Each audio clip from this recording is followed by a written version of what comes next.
Hello दोस्तों, कैसे हैं? उम्मीद करती हूँ कि बहुत बहुत अच्छे होंगे। ये तो सब आपने सुना ही होगा कि दिल के अरमा आंसुओं में बह गए। ये तो हम सबको पता है, लेकिन कितने रह गए और कितने पूरे करने बाकी हैं। खैर, मैं ऊपर वाले से या उस परवरदिगार से दुआ करती हूँ कि हम सब के अरमान पूरे हों। मैं तेज कपूर आज आपके लिए लेके आई हूँ प्रमोद पंडित की कहानी अरमान। मुंबई के मीरा रोड में एक सुनसान रोड पर रजनी फुल मेकअप में वन पीस ड्रेस में एक पर्स लिए खड़ी थी। किसी का इंतज़ार कर रही है।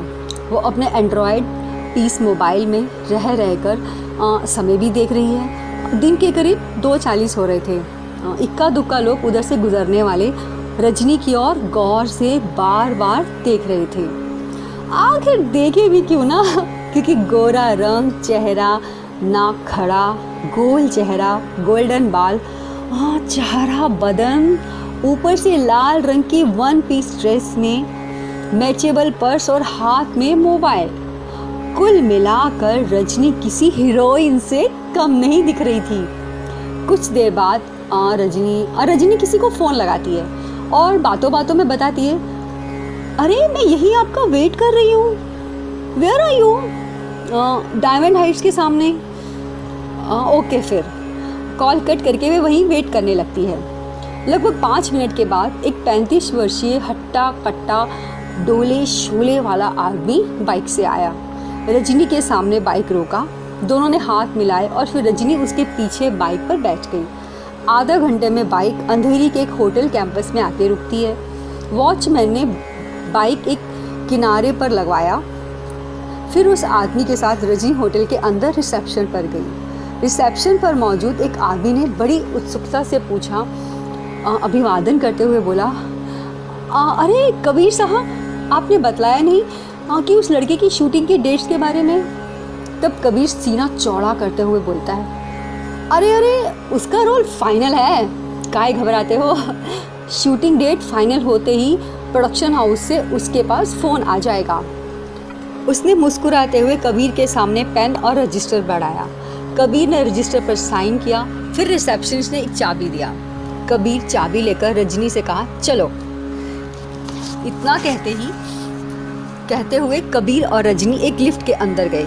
1 मिनट के बाद कबीर और रजनी कमरा नंबर 312 के दरवाजे पर पहुँचे। ताला खोला, तभी एक वेटर ने कबीर को सलामी ठोका। नमस्कार साहब, कबीर सर, कैसा है? कबीर ने भी गर्व से कहा। और कैसा है रमेश? अब मैं ठीक हूँ सर। आपका कुछ ऑर्डर है?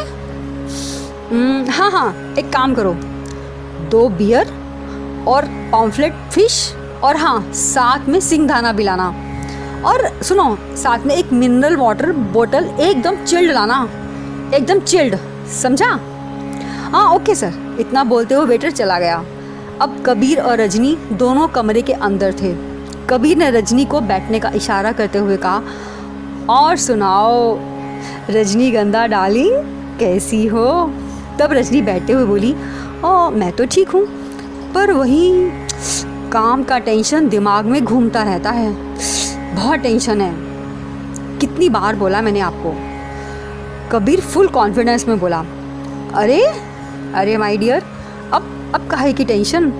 कल से तो तुम्हारी टेंशन एकदम ख़त्म होने वाली है, क्योंकि कल तुम्हारी एक फ़िल्म की शूटिंग शुरू हो रही है और फिर अगले महीने के 20 तारीख को तुम्हारी दूसरी फ़िल्म की शूटिंग भी होने वाली है। कल वो प्रोड्यूसर तुम्हारा शूट देखने आ रहा है। लगे हाथ 2-2 लाख का चेक भी दिलवा ही दूंगा। रजनी थोड़ी टेंशन में बोली, अरे मगर उसमें भी तो न्यू कास्टिंग है, सब नए लोग हैं। तभी कबीर रजनी की बातों को काटते हुए बोला, अरे उसके बाद तो तुम एकदम सुपरस्टार राकेश कुमार के साथ भी तो तुम्हारी दूसरी फिल्म शुरू हो रही है ना, तो उसमें सारे कैरेक्टर एकदम एस्टैब्लिश हैं, और फिर तुम भी तो कहाँ नहीं रह जाओगी। फिर तो तुम्हारी भी ये वाली फिल्म जो कल शुरू हो रही है तब तक रिलीज़ हो चुकी होगी, है ना? क्या बात है, 1 साल में सारे के सारे तुम्हारे अरमान एकदम पूरे हो जाएंगे। अरे बाबा, माय डियर रजनीगंधा, फिर तो मुझे टेंशन होगा तुमसे मिलने के लिए। तब पता चला तुम मुझे भी अगली फिल्म की डेट ही नहीं दे पा रही हो। You are so busy, you are the busiest superstar. तब रजनी कबीर को विश्वास दिलाते हुए बोली, अरे सर, ऐसा कभी नहीं हो सकता। आपको टाइम ना दूं, ऐसा कभी नहीं होगा। मैं एहसान फरामोश नहीं हूँ। यस, जो व्यवहार आज आपके साथ है वही व्यवहार उस दिन भी रहेंगे और हमेशा रहेंगे। कबीर रजनी की जस्ट बगल में बैठते हुए दिखता है, बोलता है, देखते हैं। तभी वेटर रमेश बियर, पानी, फिश, मूंगफली, दाना आदि लेकर हाजिर हुआ। उसे देखते ही कबीर बोला, अरे शाबाश रमेश, अब ज़रा बियर सर्व कर दो। तब इतना बोलते ही कबीर मूंगफली का पैकेट फाड़ कर 2-4 दाना अपने हाथ में लिया और रजनी के हाथ में भी पैकेट से मूंगफली का दाना उसके मुंह में डाला। तब रजनी भी बिना कुछ बोले ही मूंगफली खाने लगी। रमेश एक बियर का बॉटल और खोला और 2 गिलास में डालकर दरवाज़ा बंद करते हुए चला गया। कबीर बियर का गिलास उठाकर रजनी को देते हुए कहा, तो कल माय डियर तुम्हारी शूटिंग एकदम शुरू होने वाली है। इसी खुशी में, स्टार्ट होने की खुशी में मेरी तरफ से एक छोटी सी पार्टी। तब रजनी ने मना करते हुए कहा, अरे सर, मैं ये सब नहीं पीती, please I am very very sorry. तो कबीर ने उसे चने के झाड़ पर और चढ़ा दिया और फिर कहते हुए बोला, कम ऑन रजनी, ये तो सब सॉफ्ट बियर है और तुम्हें अगर स्टार और फिर सुपरस्टार बनना है तो ये सब तो चोचले छोड़ने पड़ेंगे ना। चलो एक गिलास पी लो, कुछ नहीं होता, इतना से ही। कहीं ऐसा तो नहीं कि तुम मुझे बाद में पार्टी देने के डर से अभी ना बोल रही हो। नहीं सर, ऐसी कोई बात नहीं है। अच्छा चलिए लाइए, आप ऐसी बात करते हैं तो चलिए ठीक है। और रजनी थोड़ी सी बोली और फिर बोली, चलिए ठीक है। और रजनी कबीर के हाथ में बियर का गिलास ले लेती है और फिर कबीर भी दूसरा गिलास उठाया और बोला, cheers for your great success. दोनों ने मिलकर बियर के दोनों बोतल पी गए और इस दौरान दोनों की निकटता और बढ़ती गई। कुछ समय बाद नशे में दोनों के शारीरिक संबंध स्थापित हो गए। कुछ समय बाद दोनों पुनः रेडी हुए। कबीर ने रजनी को कुछ रुपए देते हुए कहा, ओके डियर, अभी तुम जाओ। थोड़ी देर बाद मद्रास से एक नए प्रोड्यूसर मुझसे मिलने आने वाले हैं। शाम को 6 बजे उनसे मीटिंग है हमारी। उसमें तुम्हारी सिलेक्शन मेन लीड में एकदम फाइनल है। कल सुबह 9 बजे मिलते हैं शूट पर डायरेक्ट। रजनी कुछ सोचती हुई बोलती है, पर जाना कहाँ है ये तो बताओ। कबीर बेधड़क बोला, अरे मड में तुम्हारे मोबाइल पर प्रोडक्शन वाले का फुल एकदम ज़बरदस्त मैसेजेस आएंगे। दे ऑल SMS यू और एकदम टाइम पर पहुंच जाना। शूटिंग में लेट लतीफ़ बिल्कुल नहीं चलता है। फिर रजनी कुछ सोचते हुए बोली, मगर ये मड तो मैंने कभी देखा ही नहीं, क्या करूं। तब कबीर को सोचते हुए बोला, ओफो, तो एक काम करो, तुम आज मुझे जहाँ मिली थी ना, कल एकदम 8:30 बजे वहीं मिलना। मैं तुम्हें लोकेशन पर पहुँचा दूँगा, ओके। तब रजनी खुश होकर बोलती है, हाँ ओके जी, okay, thank you so much. इतना बोलती है, चलती है और रजनी कबीर को आकर एकदम से छोटा सा और एकदम प्यारा सा फिर से किस किया और फिर अपने पर्स से मुस्कुराती हुई बाय बोलकर निकल जाती है। रजनी खुशी खुशी अपने फ्लैट पर पहुंची, जहां वो अपनी सहेली पूजा के साथ रहती थी। पूजा एक बैंक में क्लर्क का जॉब करती थी। रजनी ने डोर बेल दबाया तो अंदर से पूजा दरवाज़ा खोली। रजनी अंदर घुसते ही पूजा का हाथ पकड़कर घुमाते हुए बोली, पूजा पूजा पूजा, ओ Pooja, I love you Pooja I love you. Pooja उसे रोकती हुई बोली, अरे क्या बात है, कुछ बताएगी भी तो सही, क्या कहीं कोई लॉटरी लग गई है क्या। रजनी उसी खुशी में बोली, समझो माय डार्लिंग, समझो डियर, लॉटरी ही लग गई है। कल से मेरी एक फिल्म की शूटिंग शुरू हो रही है, एकदम मेन लीड की हीरोइन का रोल कर रही हूँ। पूजा भी खुश होते हुए बोली, कॉन्ग्रेचुलेशंस, वाओ। अगर मेरी भी हो अगर मेरी भी मार्च क्लोजिंग चल रही है, मुझे अभी बहुत काम करना पड़ता है।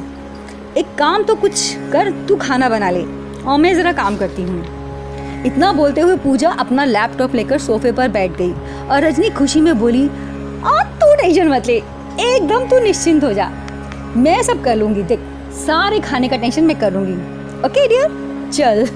इतना बोलते ही रजनी अंदर के कमरे में चली गई। रजनी को रात को दोनों ने खाना खाया और रोज़ की तरह ही एक बेड पर सो गई। रजनी को तो खुशी के मारे नींद ही नहीं आ रही थी। रजनी सुबह जल्दी जल्दी उठी और फटाफट एकदम मस्त तैयार होके सुबह 8:30 बजे, मतलब 8:25 पर ही डायमंड हाइट्स के सामने पहुंचकर कबीर का वेट करने लगी। अब जब 8:31 हुए तो रजनी ने कबीर को फ़ोन लगाया। शी वॉज सो एक्साइटेड मगर फ़ोन स्विच ऑफ आ रहा था। फिर रजनी इंतज़ार करने लगी, चलो कोई बात नहीं, अभी आ जाएगा। 5 मिनट बाद उसने फिर फ़ोन दोबारा लगाई, अरे फिर स्विच ऑफ आया। तब रजनी थोड़ी सी टेंस हो गई। उसे लगा क्या हुआ। फिर उसे मोबाइल पर किसी प्रोडक्शन वाले का उसने मैसेज चेक किया, पूरा एड्रेस ढूंढा, पर कोई मैसेज तो था ही नहीं। फिर वो शूट पर जाएगी कैसे, कुछ भी एड्रेस नहीं था। तब रजनी ने सोचा चलो ठीक है, अभी आ जाएगा, कोई बात नहीं। तब रजनी की इंतज़ार और बेचैनी और बढ़ती गई, धीरे धीरे और बढ़ती गई। अब जब और टाइम पास होने लगा तो वो चुपचाप खड़ी रही। अब तकरीबन घड़ी में 10:30 बज रहे थे। रजनी एकदम टेंशन में मायूस होकर अपने फ्लैट पर लौट आई। फ्लैट के दरवाजे पर ताला लटक रहा था। रजनी ने अपने पर्स से चाबी निकाली और दरवाज़ा खोलकर अंदर गई। दरवाज़ा बंद करके टेंशन में एकदम बाप रे बाप पर्स एक तरफ रखती हुई सोफे पर चुपचाप बैठ गई और टेंशन में ही रिमोट हाथ से उठाती हुई एकदम टीवी बस ऐसे ही ऑन कर दी। जब टीवी पर एक न्यूज़ आ रही थी तो उसे देखकर तो जैसे रजनी के पांव तले जमीन खिसक गई। रजनी के होश फाख्ता हो गए, एकदम होश उड़ गए। टीवी पर दिखाया जा रहा था पुलिस ने कबीर को गिरफ्तार कर लिया था और बैकग्राउंड से एक एंकर की आवाज़ भी आ रही थी। वो ज़ोर ज़ोर से चिल्ला रहा था, कबीर कोऑर्डिनेटर जो अपने आप को कास्टिंग डायरेक्टर बताता है, उस पर शोभना ने इल्ज़ाम लगाई है। कबीर उसे फिल्मों में मेन लीड एक्ट्रेस का काम दिलाने के नाम पर 2 साल से उसका शारीरिक शोषण कर रहा था। शोभना ने पुलिस को अपने और कबीर के साथ कुछ आप बीतीजनक वीडियो क्लिपिंग्स भी दी हैं। ये कास्टिंग डायरेक्टर कैसे हैं आप खुद ही जज करिए, ऐसा वो एंकर चिल्ला रहा था। माय गॉड, न्यूज़ देखकर तो रजनी की हालत भी ऐसी हो गई जैसे काठ का पुतला। रजनी के दिमाग में वो सारी बातें घूम गई जब उसने फिल्मों में काम करने के लिए अपनी सास के विरोध करने पर भी अपने भोले भाले पति को पटाया था। रात को रजनी अपने पति राकेश के साथ हम बिस्तर हो रही थी कि ठीक उसी समय रजनी ने राकेश से बोली, क्या है जी, तुम मुझसे कुछ प्यार व्यार नहीं करते हो। राकेश भी उसी मूड में बोला, अरे कैसे नहीं करता, I love you I love you so much my Rajju I love you. Rajni भी दोहराई, I love you too. But प्यार ऐसे थोड़ी ही कहते हैं, हाँ नहीं तो। तब राकेश रजनी का चेहरा देखते हुए कहा, तो कैसे कहते हैं, तुम बताओ ना मुझे। तब रजनी उसे समझाते हुए बड़े प्यार से बोलती है, जो हम एक दूसरे की भावनाओं की अगर कद्र करते हैं तो उसे प्यार कहते हैं। प्यार मतलब इस संसार में प्यार बोलने के बाद फिर कुछ बाकी ना रह जाए। आई लव यू। राकेश सपाट लहजे में बोला, तो फिर मैंने तुम्हारी भावनाओं का कब कदर नहीं किया? मुझे ये बताओ, बोलो। कहाँ करते हो? कितनी बार मैंने तुम्हें एक बात कही, याद है? कितनी बार बोला? कितना टाइम हो गया? क्या मैंने तुम्हें कितनी बार कहा है कि प्लीज़ प्लीज़ मुझे मुंबई जाना है प्लीज़ यार, प्लीज़ मेरे दिल का दर्द समझो, please please Rakesh, please Rakesh, I love you, I love you, please please मुझे मुंबई जाना है, फिल्मों में स्ट्रगल करना है, हीरोइन बनना है, मेरे अंदर एक टैलेंट है। तो मैं कसम खा के बोलती हूँ, मैं सच बोलती हूँ, देखना मैं एक बहुत बहुत अच्छी हीरोइन बन सकती हूँ, मुझे पूरा विश्वास है। और तुम्हारा साथ भी तो है ना? प्लीज़ जानो, मैं कसम खाती हूँ ज़्यादा तुम्हें नहीं सताऊँगी, प्लीज़ प्लीज़ जानो, मुझे सिर्फ एक साल का मौका दे दो, मैं तुम्हारे हाथ जोड़ती हूँ। प्लीज़ राकेश, प्लीज़ राकेश, मुझे समझो, मुझे कुछ करना है राकेश, मुझे कुछ करना है, तुम मेरी मदद करो प्लीज़। माँ को तुम समझा लेना, तुम्हारे हाथ जोड़ती हूँ, प्लीज़ राकेश। राकेश उसे समझाने की बहुत कोशिश किया। जानो मैं एक लेबर क्लास का आदमी हूँ, तो तुम समझती क्यों नहीं हो यार? ये क्या बात होती है, एक बात के पीछे पड़ी रहती हो। मैं सब समझ, यही हो गई ना बात, मैं सब समझती हूँ, शायद मेरे टैलेंट पर तुम्हें भरोसा ही नहीं है। और हम लोग मिलकर कमाएंगे तो ही तो अपना घर संवरेगा ना। आज गांव समाज क्या कहेगा? अब रजनी थोड़ा तुनक करके जोर जोर से बोलती है, आपके दिमाग में तो माँ जी ने बस एक बात घर कर दी है। गांव समाज, ये दुनिया, ये लोग, ये क्या कहेंगे? आज हमें एक बात बताओ, आज हमें 1-2 लाख की ज़रूरत पड़ जाती है तो बताओ, तो तुम्हारा क्या ये गांव, तुम्हारा क्या ये समाज, तुम्हारे क्या ये आजू बाजू के लोग, तुम्हारे दोस्त, ये सब हमें कुछ देंगे क्या? ये खाने को हमें एक रोटी और एक पानी का एक निवाला भी नहीं देंगे। मैं सब समझती हूँ, गांव समाज का तो बस बहाना है। बस सच तो ये है कि, जाने दो, सच तो ये है कि आप मुझे प्यार ही नहीं करते। जाओ, मुझे कोई बात नहीं करनी आपसे, आई हेट यू, मुझसे कोई बात नहीं करनी, जाओ यहाँ से, जाओ प्लीज। तभी रमेश उठकर बैठते हुए बोलता है, अच्छा बाबा, ओ गॉड, अच्छा एक बात बता, तू मुंबई जाएगी, अगर तुम मुंबई जाओगी तो रहोगी कहाँ, ये तो बताओ। अरे अच्छा सुनो, शायद से तुम्हें फ़ोन पर पिछली बार बात करवाई थी, मैं अपनी बेस्ट फ्रेंड पूजा के साथ रहूँगी। मैं तो वो तो वहाँ बैंक में जॉब कर रही है और अकेली ही रहती है ना। मैंने आपकी बात तो करवाई थी पिछले महीने, और मैंने उससे बात करके एकदम सब कुछ फिक्स कर लिया है, एकदम सब कुछ। आप बिल्कुल टेंशन मत लो। ओ माय डियर राकेशो, तुम बिल्कुल टेंशन मत लो, प्लीज़ प्लीज़ प्लीज़, बस तुम एक बार हाँ बोल दो ना प्लीज़। तभी राकेश कुछ सोचते हुए बोला, हाँ अच्छा ठीक है चल, हाँ पर मेरी एक शर्ट है, समझी, मेरी 2 शर्टें रहेंगी। रजनी शक भरी अंदाज में बोली, अब क्या शर्त रहेगी? तब राकेश दूर स्वर में बोला, तुम्हें सिर्फ 6 महीने का मौका दूंगा, अगर सफलता हाथ लगी तो टाइम बढ़ेगा, नहीं तो तुम्हें एकदम वापस यहीं पर आ जाना होगा तुरंत। और दूसरी शर्त कि तुम मेरा ATM कार्ड साथ में लेके जाओगी। रजनी मुस्कुराती हुई बोली, okay done done done, thank you dear, thank you. इतना बोलते हुए रजनी राकेश को सीने से लगा लेती है, और तभी राकेश ने रजनी को छेड़ने के अंदाज में बोला, अरे my darling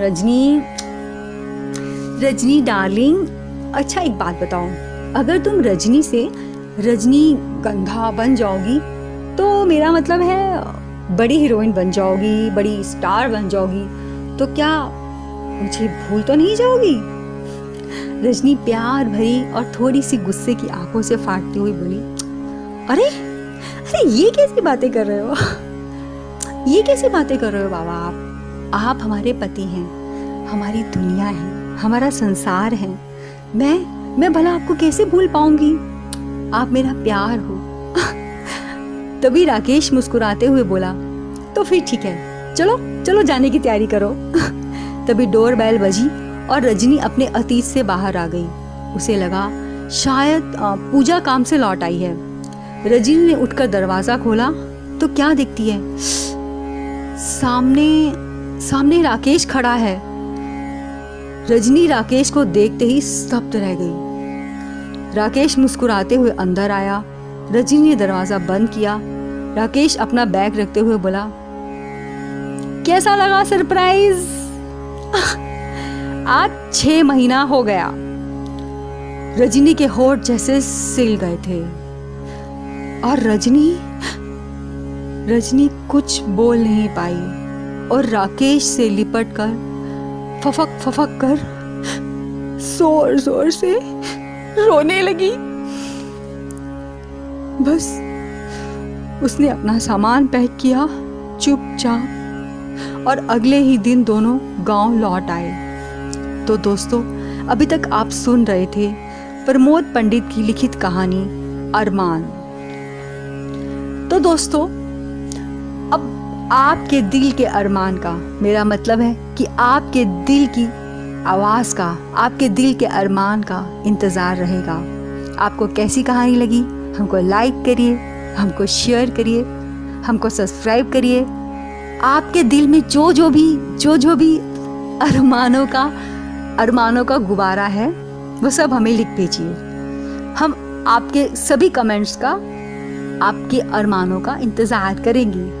thank you so much, love you all, take care. आप सब अपना ख्याल रखिए।